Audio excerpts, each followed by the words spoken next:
Méditons avec la communauté des disciples du Christ vivant en ce samedi 12 juillet 2025, 14e semaine du temps ordinaire, année liturgique C. Première lecture. Lecture tirée du livre de la Genèse au chapitre 49, versets 29 à 33, puis chapitre 50, versets 15 à 26a. En ce jour-là, Jacob donna cet ordre à ses fils. « Je vais être réuni aux miens. Enterrez-moi auprès de mes pères, dans la caverne qui est dans le champ d'Éphron le Hittite, dans la caverne du champ de Macpéla, en face de Mambré, au pays de Canaan, le champ qu'Abraham a acheté à Éphron le Hittite, comme propriété funéraire. C'est là que furent enterrés Abraham et son épouse Sarah. C'est là que furent enterrés Isaac et son épouse Rebecca. C'est là que j'ai enterré Léa. C'est le champ qui fut acheté aux Hittites avec la caverne qui s'y trouve. » Lorsque Jacob eut achevé de donner ses instructions à ses fils, il s'allongea sur son lit. Il expira et fut réuni aux siens. Voyant que leur père était mort, les frères de Joseph se dirent : « Si jamais Joseph nous prenait en haine, s'il allait nous rendre tout le mal que nous lui avons fait. » Ils firent dire à Joseph : « Avant de mourir, ton père a exprimé cette volonté. Vous demanderez ceci à Joseph : de grâce, pardonne à tes frères leurs crimes et leurs péchés. Oui, ils t'ont fait du mal, mais toi, maintenant, pardonne donc le crime des serviteurs du Dieu de ton père. » En entendant ce message, Joseph pleura. Puis ses frères vinrent eux-mêmes se jeter à ses pieds et lui dirent : « Voici que nous sommes tes esclaves. » Mais Joseph leur répondit : « Soyez sans crainte. Vais-je prendre la place de Dieu ? Vous aviez voulu me faire du mal. Dieu a voulu le changer en bien, afin d'accomplir ce qui se réalise aujourd'hui, préserver la vie d'un peuple nombreux. Soyez donc sans crainte, moi je prendrai soin de vous et de vos jeunes enfants. » Il les réconforta par des paroles qui leur allaient au cœur.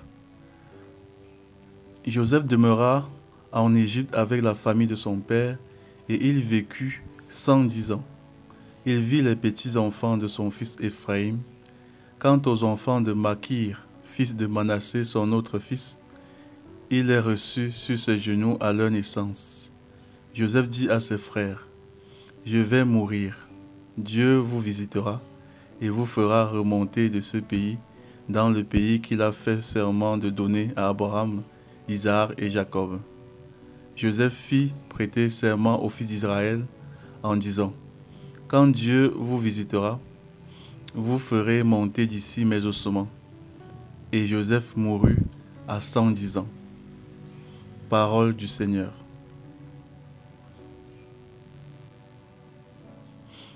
Méditation. Bien-aimés dans le Seigneur, que Dieu soit loué en tout temps. La première lecture de ce samedi de la 14e semaine du temps ordinaire, année liturgique C, nous enseigne une grande leçon de vie et de sainteté.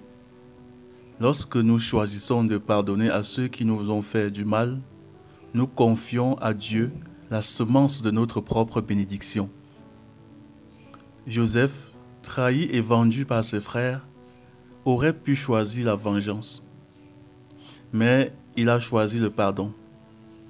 Et ce pardon a permis à Dieu de faire éclater son dessein de salut, préserver la vie d'un peuple nombreux. Le mal que ses frères avaient prémédité, Dieu l'a transformé en instrument de bénédiction. Refuser de pardonner, c'est mettre un frein à la grâce de Dieu dans notre vie et dans celle des autres. C'est bloquer la guérison du cœur du fautif. C'est refuser à Dieu la possibilité d'écrire une nouvelle histoire à travers notre blessure. Quand Joseph a pardonné, ses frères se sont convertis, pleins de repentir. Le pardon sincère ouvre la porte à la réconciliation, à la transformation des cœurs, à la liberté intérieure et à l'accomplissement du dessein divin. Oui, pardonner est difficile, surtout quand la blessure est profonde.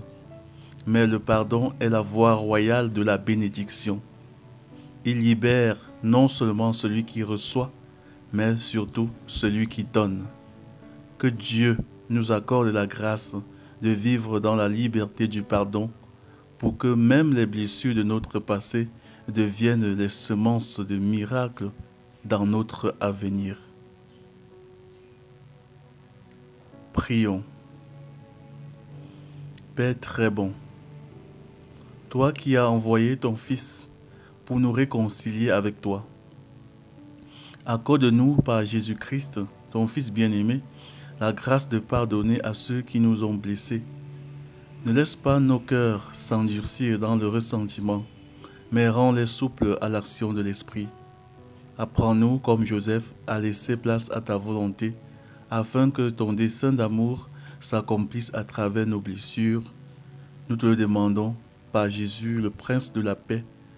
Amen. Intercession. Seigneur, nous te prions pour toutes les personnes blessées, trahies, humiliées. Accorde-leur la force intérieure de pardonner et d'être libérés. Nous te prions pour ceux qui ont blessé les autres, consciemment ou non. Que ton esprit les touche et les conduise à la repentance. Nous te prions pour les familles divisées, pour les frères et sœurs séparés par les blessures du passé. Que le pardon de Joseph inspire une réconciliation véritable.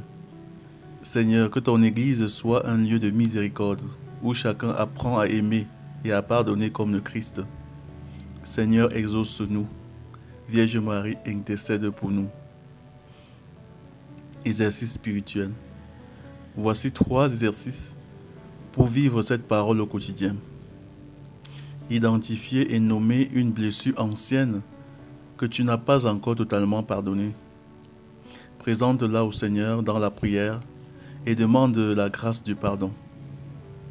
Écris une lettre de pardon, même si tu ne l'envoies pas, à une personne qui t'a fait du mal, en laissant l'Esprit t'inspirer des mots de paix et de libération. Pose un acte de bienveillance concret envers une personne qui t'a blessé ou offensé, même si ce n'est qu'une prière pour elle ou un petit geste de charité. Que le pardon transforme ton cœur et ouvre la porte à la bénédiction de Dieu dans ta vie. Loué soit Jésus-Christ, à jamais.